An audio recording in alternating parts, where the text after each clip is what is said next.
स्वागत अभिनंदन आप सभी का माही संदेश सिनेमा संदेश के आज के इस अंक में। आप सभी को गांधी जयंती की बहुत बहुत शुभकामनाएं और साथ ही बहुत शुभकामनाएं शास्त्री जयंती की भी। जी हाँ, सादगी की स्वरूप शास्त्री जी की भी आज जयंती होती है, जिन्होंने जय जवान जय किसान का नारा दिया। गांधी जयंती और शास्त्री जयंती की आपको बहुत बहुत शुभकामनाएं। जैसा कि आप जानते हैं, आज का हमारे एपिसोड आधारित है गांधी जी पर आधारित एक फिल्म पर। 100 साल से पुरानी फिल्म इंडस्ट्री जानते हैं गांधी जी पर कितनी फिल्में बनी हैं। जो इंग्लिश फिल्म बनी है, जो रिचर्ड एटनबरो ने बनाई थी, जिसमें बेन किंग्सले ने मुख्य किरदार निभाया था, उस फिल्म को 8 एकेडमी अवार्ड्स मिले थे। लेकिन वो फिल्म भारत के बाहर बनी है। भारतीय सिनेमा में अगर आप रिसर्च करने जाएं कि गांधी जी पर कितनी फिल्म बनी है, तो मात्र 4-5 फिल्मों के नाम ध्यान आते हैं। मेकिंग ऑफ महात्मा श्याम बेनेगल ने बनाई थी, हे राम कमल हसन ने बनाई, गांधी माय फादर कुछ ही वर्षों पहले रिलीज हुई थी, जो एक अलग दृष्टिकोण प्रस्तुत करती है।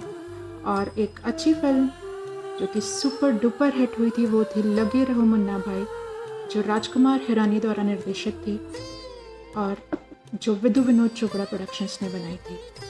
आप सभी लोग जो बहती नदी के साथ कार्यक्रम के बाद हमसे जुड़ रहे हैं, मैं उनसे माफ़ी चाहती हूँ। वह कार्यक्रम का लाइव इस कार्यक्रम के बाद भी जारी रहेगा। आप सिनेमा संदेश में जुड़े रहिए और इसके बाद आप बहती नदी के साथ कार्यक्रम का भी लुत्फ़ उठा सकते हैं, क्योंकि इस कार्यक्रम की घोषणा हो चुकी थी, इसलिए कार्यक्रम हम आज ही कर रहे हैं। तो 100 वर्ष पुरानी फिल्म इंडस्ट्री और राष्ट्रपिता महात्मा गांधी पर बस 4-5 फिल्में। सोचना चाहिए हमें इस बारे में, और ज़रूरी है कि फिल्मकार इस पे सोचे, कहानीकार इस पे सोचे। और उनमें से भी अगर आप देखें कि कितनी फिल्में हिट हुई हैं, तो वो संख्या बहुत कम है। बहुत ही कम फिल्में हैं जो इतनी सुपर डुपर हिट हुई, जो बहुत अच्छी चली। लगे रहो मुन्ना भाई उसमें से एक थी। जैसे कि आप जानते हैं, लगे रहो मुन्ना भाई सीरीज़ की फिल्म है। पापा कैलाश पंडित जी, स्वागत है। आप सभी लोग जो जुड़ते जा रहे हैं, अगर आप कमेंट करेंगे, क्योंकि मैं सब लोगों को देख नहीं पा रही हूँ, आप कमेंट करेंगे तो मैं ज़रूर आपको देख पाऊँगी। तो कमेंट करिए, अपने विचार रखिए गांधी जी के बारे में, गांधी जी की प्रासंगिकता के बारे में। बहुत आज क्योंकि उनकी जयंती है, इस विषय पर बहुत चर्चा हो चुकी है, हमेशा होती है इस विषय पर चर्चा। लेकिन गांधी कभी अप्रासंगिक नहीं हो सकते। उनके जो विचार हैं, गांधी एक विचार है, एक व्यक्ति का नाम नहीं कहा जाता है। गांधी एक व्यक्ति का नाम नहीं, एक विचार का नाम है। तो चाहे कितने ही वर्ष बीत जाएं, गांधी कभी अप्रासंगिक नहीं हो सकते। माई संदेश के संपादक रोहित कृष्णनंदन जी, स्वागत है आपका। और आप सभी लोग जो जुड़ते जा रहे हैं, मैं उनसे निवेदन करूंगी कि वह ये जो स्ट्रीम है उसे ज़रूर शेयर करते जाएं। फिल्म की बात करते हैं। राजकुमार हिरानी इससे पहले मुन्ना भाई MBBS बना चुके थे, तो एक किरदार तय था, मुन्ना का किरदार तय था। बहुत हिट हुई थी फिल्म मुन्ना भाई MBBS, जिसमें बहुत ही रोचक तरीके से कॉमेडी का पुट लिए हुए उन्होंने सवाल उठाए थे व्यवस्था पर। किरदार सेट थे और अब उन्हें उसकी सीक्वल बनानी थी, उसका दूसरा अंक बनाना था, जिसके बारे में वो सोच रहे थे। पहले वो शायद वकीलों पर फिल्म बनाना चाहते थे, लेकिन राजू हिरानी के दिमाग में यह ख्याल आया कि गांधी पर फिल्म बनानी चाहिए। और ये इस ख्याल से उन्होंने फिल्म शुरू की कि अगर मुन्ना गांधी से मिलेगा तो क्या होगा, कैसे कहानी आगे बढ़ेगी, क्या रूप लेगी। उसी पर उन्होंने फिल्म लिखी। उनके साथ कहानी शुरू होती है रेडियो जॉकी जानवी, जो कि विद्या बालन ने निभाया है। मुंबई शहर की इस दौड़ में दौड़ के करना क्या है? अगर यही जीना है दोस्तों, तो फिर मरना क्या है? पहली बारिश में ट्रेन लेट होने की फिक्र है, भूल गए भीगते हुए टहलना क्या है? सीरियल के किरदारों का सारा हाल है मालूम, पर माँ का हाल पूछने की फुर्सत कहाँ है?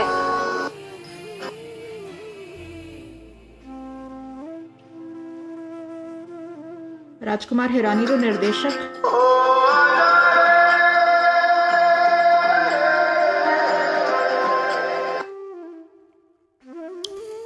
और ये मैंने आज सवाल में भी पूछा था आपसे कि जो दूसरी तस्वीर आपको नजर आ रही है, ये कौन है, लेकिन मुझे कोई जवाब नहीं मिला। इनका नाम है अभिजात जोशी, जो कि स्क्रिप्ट राइटर है और सिर्फ लगे रहो मुन्ना भाई नहीं, विदुर विनोद चोपड़ा प्रोडक्शंस की बहुत सारी फिल्मों में उन्होंने काम किया है। मम्मी चंद्रकांता पंडित जी, स्वागत है आपका। अभिजात जोशी को ढूंढा था विदुर विनोद चोपड़ा ने, क्योंकि वो एक बहुत अच्छे प्ले राइटर हैं, बहुत अच्छे नाटक लिखते थे। हाल फिलहाल में भी और काम करते हुए भी वो अमेरिका के एक प्रांत में यूनिवर्सिटी में प्राध्यापक है। वहाँ रहते हुए, अपना काम करते हुए उन्होंने ये सारा लेखन किया है। पीके में, 3 इडियट्स में। लगे रहो मुन्ना भाई इसलिए खास है अभिजात जोशी के लिए, मैंने ये नाम इसलिए बताया क्योंकि उनका बहुत बड़ा योगदान है फिल्म की स्क्रिप्ट में। अभिजात जोशी ने, अगर आप पढ़ेंगे अभिजात जोशी के बारे में तो आप जानेंगे कि उन्होंने बचपन से गांधी जी के बारे में बहुत पढ़ा हुआ है। गांधी जी के सेक्रेटरी देसाई जी की डायरी उन्होंने बहुत पढ़ी है। साने गुरु जी जो गांधी जी को बहुत मानते थे, उनके बारे में उन्होंने बहुत पढ़ा है। और उनका यही नॉलेज, उनका यही ज्ञान बहुत काम आया राजकुमार हिरानी के। और इसी वजह से अभिजात जोशी का नाम सुझाया गया, अभिजात जोशी का नाम लिया गया लेखन में। जो सीन्स लिखे गए, राजकुमार हिरानी बताते हैं कि जो प्रेरणा मिली, नवनीत स्वागत है, जो लिखने की प्रेरणा मिली वो फिर से रिचर्ड एटनबरो की गांधी है। क्योंकि अगर आप ज़रूर देखिए, लगे रहो मुन्ना भाई तो ज़रूर देखिए, लेकिन अगर आपको समय मिले आप एक बार रिचर्ड एटनबरो की गांधी ज़रूर देखिए। राजकुमार हिरानी ने खुद कहा है कि उन्हें लगे रहो मुन्ना भाई बनाने की प्रेरणा उसी फिल्म से मिली है। अभिजात और राजू ने काम शुरू किया, घंटों ये लोग वॉक्स पे जाते थे, अपना काम करते थे और इस तरह इन्होंने इस फिल्म की स्क्रिप्ट डेवलप की। जैसे कि मैंने कहा, कहानी यहाँ से शुरू करनी थी कि मुन्ना गांधी जी से मिलेगा। तो मुन्ना और गांधी का मेल कैसे होता है? मुन्ना को मिलना है जानवी से, जो कि एक रेडियो जॉकी है, और वो महात्मा गांधी जयंती पर एक क्विज उस रेडियो चैनल पर आयोजित होती है और जिसमें भाग लेने के लिए मुन्ना अपने ही हथकंडे अपनाता है। जैसे कि आपने मुन्ना भाई MBBS में भी देखा होगा, वो कुछ प्रोफेसरों को उठा लाते हैं, जो सर्किट की भाषा में बात करेंगे हम, वो कुछ प्रोफेसर्स को उठा लाते हैं और सारे सवालों के जवाब मुन्ना दे देता है और उसे जानवी से मिलने का मौका मिल जाता है, उसका काम हो जाता है। लेकिन कहानी यहाँ ख़त्म नहीं होती, क्योंकि जानवी उससे अनुरोध कर लेती है कि वो उसे बताता है कि वह एक लेक्चरर है, एक इतिहास का प्रोफेसर है, और जानवी उससे अनुरोध कर लेती है कि उसे लेक्चर देना है एक ओल्ड होम हाउस जिसका नाम है सेकंड इनिंग्स, जहाँ सारे वृद्ध लोग रहते हैं, जिसकी देखरेख जानवी करती है। और वहाँ उन लोगों के लिए मुन्ना को एक लेक्चर लेना है गांधी जी पर। योगिता शर्मा जी, बहुत बहुत धन्यवाद जुड़ने के लिए। यहाँ से शुरू होती है। अब बहुत बड़ी मुसीबत आ जाती है मुन्ना के सामने। जिस मुन्ना को 2 दिन पहले तक ये नहीं पता था कि 2 अक्टूबर क्यों मनाया जाता है, उसे गांधी जी पर लेक्चर लेना है और उसके पास मात्र 4 दिन है। वो एक लाइब्रेरी, नमस्कार योगिता जी, वो एक लाइब्रेरी में जाता है और दिन रात पूरे 4 दिन गांधी पर लिखी हुई पतली सी एक किताब से वो शुरुआत करता है। देखिए, ये फिल्म इसलिए इतनी सुपर हिट हुई है क्योंकि आज की पीढ़ी को गांधी जी को समझाने में जो तरीके अपनाए हैं, जिस तरह से लिखे गए हैं सीन्स, जिस तरह से बात की गई है, उस पर बहुत काम किया है राजू हिरानी ने। कि वो एक बहुत पतली सी किताब से शुरू करता है और कैसे वो जब उनके बारे में पढ़ना शुरू करता है, उसका किस तरह से उसमें रुचि जागती है और वो 4 दिन तक गांधी जी के बारे में सब कुछ पढ़ लेता है। लेकिन इसका परिणाम यह होता है कि उससे गांधी दिखने लगते हैं। बापू बुलाता है वो उन्हें, वो कहते हैं कि मैं बापू हूँ। वो बड़ा आश्चर्य होता है, लेकिन आपको बाद में जाके पता चलता है कि ये हेलुसिनेशन था, क्योंकि उसने 4 दिन तक बिना खाए पिए सिर्फ गांधी जी को पढ़ा था। इस वजह से उसे गांधी जी दिख रहे थे। तो अब उसे ये यकीन होने लगता है कि गांधी जी हर जगह उसके साथ है। जब वो लेक्चर लेने जाता है तब गांधी जी वहाँ उसके साथ होते हैं। बहुत ही खूबसूरती से कुछ कोट्स दिखाए हैं फिल्म में। पहले वो लेक्चर देता है और फिर जानवी के साथ गांधीगिरी के जरिए कुछ आपकी परेशानियों का हल, इस तरह का एक शो शुरू करता है रेडियो पे, जिसमें कुछ कोट्स बताए गए हैं गांधी जी पर, उस पर बात करते हैं। और मैं आपको ये भी बताना चाहती हूँ, मैंने आज एक और सवाल पूछा था।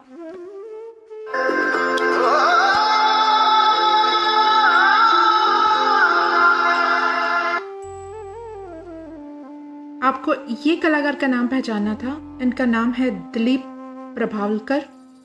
आप नहीं पहचान पाएंगे ये कौन है, अगली तस्वीर में आप जानेंगे। इन्हें राष्ट्रीय पुरस्कार मिला है उस वर्ष का, सन 2006 का, जब ये फिल्म रिलीज हुई थी। इनका नाम है दिलीप प्रभावलकर और इन्होंने फिल्म मुन्ना भाई MBBS में गांधी का किरदार निभाया।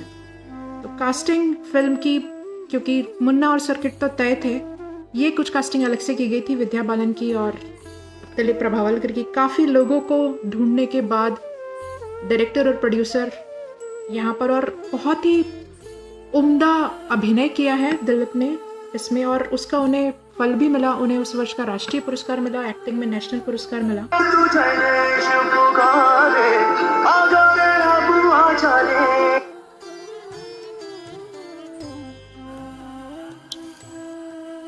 आदमी को परखना है तो ये देखो कि अपने नीचे के तबके के लोगों से वो कैसा बर्ताव करता है। तो गांधीगिरी करते हुए ये कुछ कोट्स हैं जो बताते जाता है। मुन्ना को लग रहा है कि गांधी जी उसे खुद बता रहे हैं। कहीं एक परेशानी आती है, एक लड़की से एक लड़का शादी की चर्चा करने आया है, तो मैं आपको सिर्फ एक उदाहरण दे रही हूँ। तो मुन्ना उसे कहता है कि ये देखो कि वो वेटर से कैसे बात करता है। अगर वो वेटर को अदब से बुलाता है, आदर सत्कार से बुलाता है अगर, तो तुम उससे आप वो शादी के रिश्ते के लिए हाँ कह सकती हो, नहीं तो आप वहाँ से उठ के आ जाना। योगिता शर्मा जी कह रही है शानदार अभिनय था जी इनका। जी बिल्कुल योगिता जी, बहुत ही शानदार अभिनय था, बिल्कुल उस किरदार में ढले हुए थे। बहुत ही अच्छे कलाकार हैं दिलीप जी, मराठी थिएटर में काफ़ी एक्टिव हैं। आप इनके प्लेस या कुछ वीडियोस आप यूट्यूब पे भी देख सकती हैं, बहुत अच्छे कलाकार हैं। तो एक थॉट फिर मुन्ना देता है कि अगर आपको अपने से नीचे तबके के लोगों को, अगर आपको किसी को परखना है तो ये देखो कि वो अपने नीचे तबके के लोगों से कैसे व्यवहार करता है।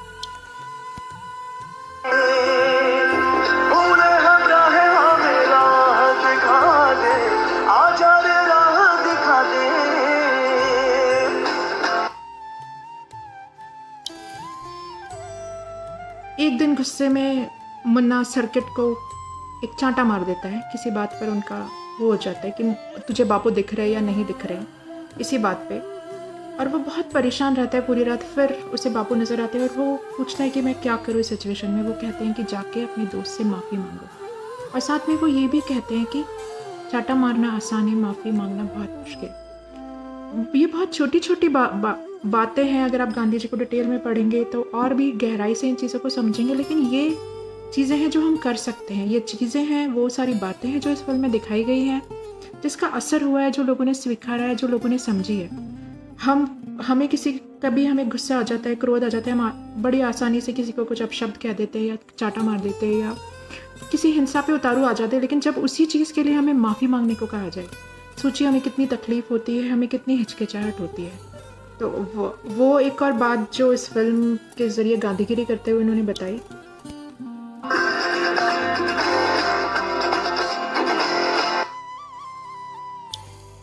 फिल्म की कहानी आगे बढ़ती है।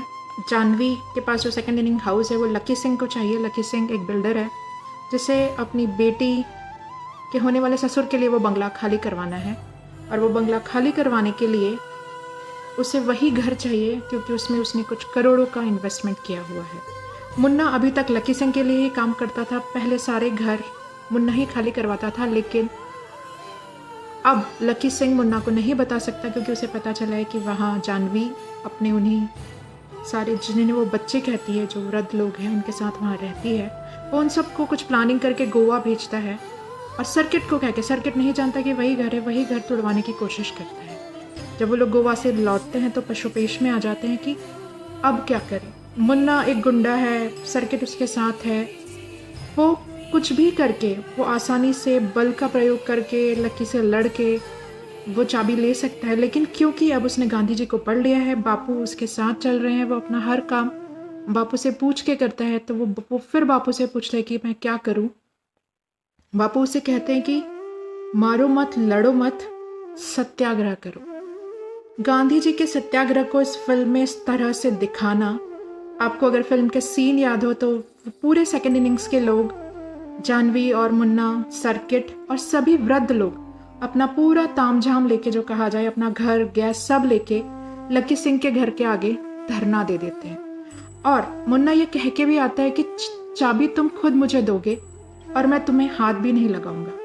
तो 4 दिन गांधी जी को पढ़ने के बाद उसमें गांधी जी के प्रति ये विश्वास जागता है, ये भरोसा होता है उसे, और इसीलिए वो उन्हें इतना मानने लगता है।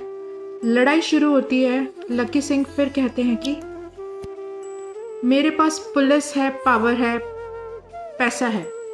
उसके पास पुलिस है, वो एक बार जेल में भी डलवा देता है मुन्ना और सर्किट को। वो पूछता है तेरे पास क्या है, तुम्हारे पास क्या है? वो बोलता है अब उनके पास बापू है मामू।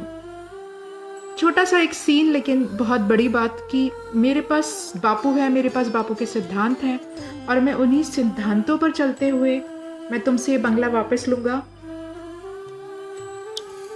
गांधीगिरी करूंगा। और एक जो डायलॉग या जो कहा जो बात बहुत मशहूर हुई थी इस फिल्म के बाद, वो था गेट वेल सून मामू।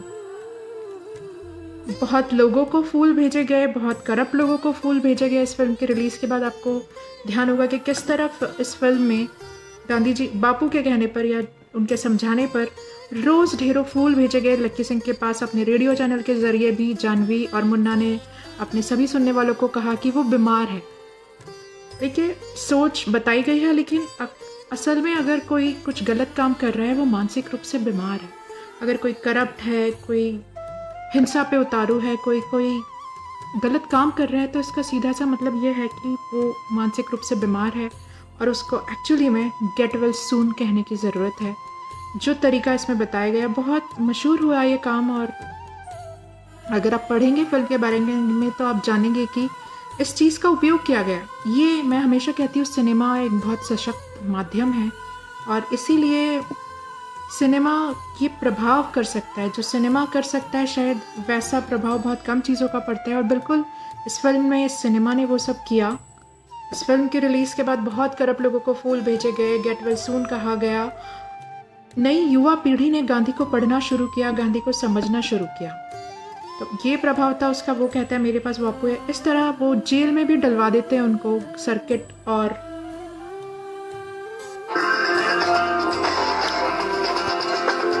पहने लाठी पकड़े चलते थे वो शान से, सालिम कांपे थर। वो दोनों जब जेल में पहुंचते थे सर्किट उससे कहता है कि मैंने आज तक इतने बुरे काम किए, इतने लोगों को उठाया, कहीं कहीं मारपीट की, आज तक जेल नहीं हुई, क्योंकि अभी तक पूरी सेटिंग थी, जो उनकी भाषा में कहते हैं सेटिंग थी, और आज पहली बार ही सत्याग्रह किया और हम यहाँ पहुँचे। तो मुन्ना उससे कहता है कि देखो ये शुरुआत है, इसके बाद तुम महान बन जाते हो। ये केवल एक छोटी सी बात नहीं, लेकिन फिल्म में एक सीन है कि अगर हम इस तरह महान बन जाएंगे तो हर शहर में रोड हमारे नाम पे होंगे। अब देखिए कितना कुछ करना पड़ता है उस चीज़ को अचीव करने के लिए। जब वो ये कहते हैं कि हर शहर में हमारे नाम का एक अस्पताल होगा, एक रोड होगा, देश विदेश में हमारे पुतले लगे होंगे। गांधी जी ने कितना कुछ किया है, सिर्फ देश में ही नहीं विदेशों में भी। आज का दिन नहीं, आप कहीं भी चले जाइए, अमेरिका, अल्बर्ट आइंस्टाइन का जो वक्तव्य है गांधी जी के बारे में वो फेमस है, लंदन है, साउथ अफ्रीका जहाँ से उन्होंने अपने इस अभियान की शुरुआत की थी, वहाँ भी उन्हें बहुत माना जाता। तो अपने उन सिद्धांतों से एक बहुत ही साधारण व्यक्ति, योगिता शर्मा जी कह रहे हैं जी सही कहा आपने, इस फिल्म के बाद नई पीढ़ी ने भी गांधी दर्शन को समझा। जी हाँ, इसीलिए मैंने ये फिल्म चुनी है। मेरे पास 3-4 फिल्में और थी, लेकिन जो इस फिल्मकार ने इसमें प्रयोग किया है जी, या जो कोशिश की है, मुन्ना और सर्किट के जो कैरेक्टर थे जो कि बहुत लोकप्रिय थे, उनकी सहायता से अगर उन्होंने ये गांधी का दर्शन को नई पीढ़ी को समझाया तो उन्होंने बहुत बड़ा काम किया, और इसका उन्हें फल भी मिला। बहुत अच्छी कमाई हुई फिल्म की, बहुत अच्छी चली फिल्म और बड़ी प्रसिद्ध हुई फिल्म। तो जो मैं बात करती कि सादगी की बात है, सत्याग्रह की बात है, कि वो दोनों ऐसे ही मजाक करते हैं कि हम भी सत्याग्रह पे आए हैं, आज जैसे ही हम जेल आए हैं तो हमारा भी। असल में फिल्मकार ये कहने की शुरू कर रहे हैं कि गांधी कहाँ नहीं है। आज आप देखिए किसी पार्क का नाम, किसी अस्पताल का नाम, किसी रोड का नाम ज़रूर आपके शहर में होगा महात्मा गांधी जी के नाम पे। हमारे देश की जो करेंसी है, मैंने कुछ पंक्तियाँ लिखी थी कि फेमिनिस्ट के कांधे से हिंसा की गोलियां चली, करुणा लहूलुहान हो गई, तुमने जिस शरीर का कत्ल किया उसकी चेतना हिंदुस्तान हो गई। तो उनकी चेतना हिंदुस्तान हो गई है। कुछ गोलियां उनको मारकर अगर किसी ने समझ लिया कि उन्होंने गांधी को मार दिया है तो वो बहुत ही गलत उनकी सोच है। नवनीत कौर कह रही है simple living and high thinking. जी हाँ, simple living and high thinking जो अगला थॉट मैं बता रही थी जो जिसपे हमें सोचने की ज़रूरत है। ए सर्किट अच्छा है, बापू रियल में नहीं है यार। अगर वो होते ना तो ये डरे हुए लोगों के देश को देख के बहुत रोते थे। बहुत लोग सारे इंटेलेक्चुअल आज इस बारे में बात कर रहे हैं कि गांधी आज देश की हालत को देखकर बहुत डर गए। बिल्कुल जी, वो बहुत दुखी होते। वो सारी चीज़ें, ईश्वर अल्लाह तेरो नाम एक धर्म की उन्होंने बात की, दलितों अस्पृश्यता जो कमज़ोर तबका है उसके लिए उन्होंने बहुत काम किया, स्वच्छता पर उन्होंने बहुत काम किया। ये जो सारे उनके विषय थे, रंग भेद जहाँ से उन्होंने शुरुआत की। फर्स्ट क्लास, साउथ अफ्रीका में फर्स्ट क्लास के एक डब्बे से उन्हें फेंक दिया गया था, जहाँ से उनमें वो चिंगारी जगी कि मुझे अलग तरह से रखा गया है, मुझे क्यों इस डब्बे से बाहर फेंका गया। तो बराबरी की बात उन्होंने की। और आज इतने वर्षों बाद भी, 70 से भी ज़्यादा वर्ष हो गए हमें आज़ाद हुए हुए, हम उस रामराज्य की स्थापना नहीं कर पाए हैं अपने इस देश में। नवनीत कह रही है खूबसूरत पंक्तियाँ ममता, शुक्रिया नवनीत। तो हमने पढ़ा ज़रूर, हम हर वर्ष गांधी जयंती मनाते हैं, हमने 150वीं वर्षगांठ भी मनाई, लेकिन गांधी ने जिस रामराज्य का सपना देखा था वो कहीं खोया हुआ है। तो एक जगह वो कहता भी है, एक और दृश्य है फिल्म में जहाँ जब वो लेक्चर लेने जाता है तो उससे सवाल पूछा जाता है कि एक लड़का है जो उस पार्क में गांधी जी के स्टैचू पे पत्थर मार रहा है। आज भारत में ये बात आम हो गई है, स्टैचू तोड़ना, गांधी जी का पत्थर मारना। और बरसों पहले राइटर ने ये लिख दिया था, 2006 की फिल्म है, तब से ये स्थिति शुरू हो गई थी। फिल्म में एक सीन है कि एक लड़का आता है और गांधी जी के उस मूर्ति पे पत्थर मार रहा है, मैं क्या करूं, ये उससे सवाल पूछा जाता है। तो बापू पीछे से जवाब देते हैं, जो कि मुन्ना जवाब देता है कि उसको बोलो कि सिर्फ हाथ पे पत्थर मारा है, उसे बोलो पूरा स्टैचू तोड़ दे, वो सारी तस्वीरें हटा दो जो आपने लगाई हैं, वो सारे रोड्स के नाम जो मेरे ऊपर रखे हुए हैं सब बदल दो, सारी तस्वीरें हटा दो, सारी मूर्तियाँ तोड़ दो। अगर गांधी को कहीं रखना है तो अपने दिल में रखो। बहुत ही खूबसूरती से लिखा हुआ सीन है। अगर आप फिल्म देखेंगे, मैंने कुछ दिनों पहले फिर से फिल्म देखी है, मुझे बहुत मज़ा आया फिल्म देखने में, आप भी ज़रूर देखिएगा। बहुत ही खूबसूरती से लिखा हुआ एक साधारण सा सीन है जिसमें वो कहता है कि उसे कहो कि सारी तस्वीरें हटा दे, सारे स्टैचूज तोड़ दे, गांधी को कहीं रखना है तो अपने दिल में रखे। तो यही चीज़ गांधी हमसे भी कहना चाहते हैं कि अगर आपके दिल में गांधी नहीं है तो तस्वीरों में, स्टैचू में हार डाल के ये सारी चीज़ें बेमानी है, इन चीज़ों का कोई मतलब नहीं है। आगे चलते हैं। थर थर सुनकर उनका नाम रे,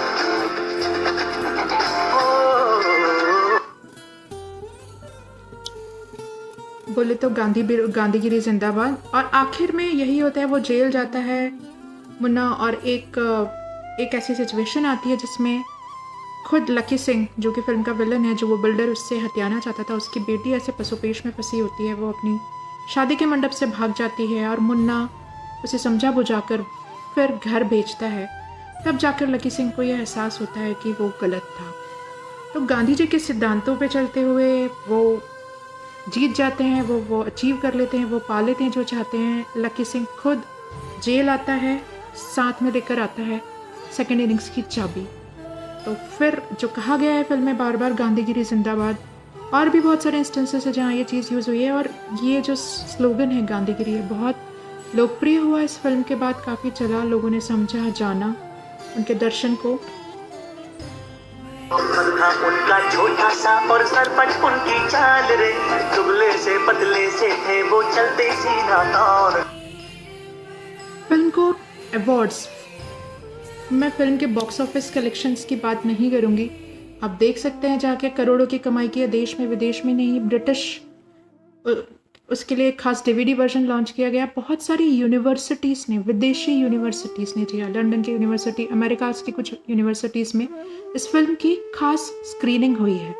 अवार्ड्स जो फिल्म को मिले, म्यूजिकल हिट थी फिल्म, जो बंदे में था दम वंदे मातरम, कितनी छोटी सी लाइन है, उस तरह से लिखी हुई, उस भाषा में लिखी हुई, बंदे में था दम। स्वानंद किरकिरे की लिरिक्स हैं ये, शांतनु मोहित्रे का संगीत है, सिर्फ ये गाना नहीं, पल पल पल हर पल, वो गीत भी बहुत मशहूर हुआ। फिल्म को 4 राष्ट्रीय पुरस्कार मिले। सबसे ज़्यादा एंटरटेनिंग हिंदी फिल्म का, जो कि विधु विनोद चोपड़ा को मिला। बेस्ट सपोर्टिंग एक्टर जो दिलीप प्रभावलकर, मैंने आपको पहले ही बता दिया, उन्हें राष्ट्रीय पुरस्कार मिला। अभिजात जोशी, विधु विनोद चोपड़ा और राजकुमार हिरानी को संयुक्त रूप से बेस्ट स्क्रीन प्ले का पुरस्कार मिला। क्योंकि मैं फिल्मों की बात करती हूँ, मैं हमेशा स्क्रीन राइटिंग की बात करती हूँ कि कितनी ही अच्छी फ़िल्म हो या कितनी बड़ी बात हो, जब तक कि फ़िल्म अच्छी लिखी नहीं गई है, अगर फ़िल्म के लिखने पे मेहनत नहीं हुई है, अगर उस पे काम नहीं हुआ है, तो वो फ़िल्म वो इम्पैक्ट, वो असर नहीं डाल सकती। इस फ़िल्म के स्क्रीन प्ले को राष्ट्रीय पुरस्कार मिला और बंदे में था दम, ये लाइन लिखने वाले स्वानंद किरकिरे को राष्ट्रीय पुरस्कार मिला, बेस्ट लिरिसिस्ट का, गीतकार का राष्ट्रीय पुरस्कार। इसके अलावा उस साल के 10-11 film fair awards, screen awards और भी जितने अवार्ड्स होते हैं, जी सिने अवार्ड्स, ये सारी चीज़ें, ये सारे अवार्ड्स फिल्म को मिले। फिल्म बहुत मशहूर हुई।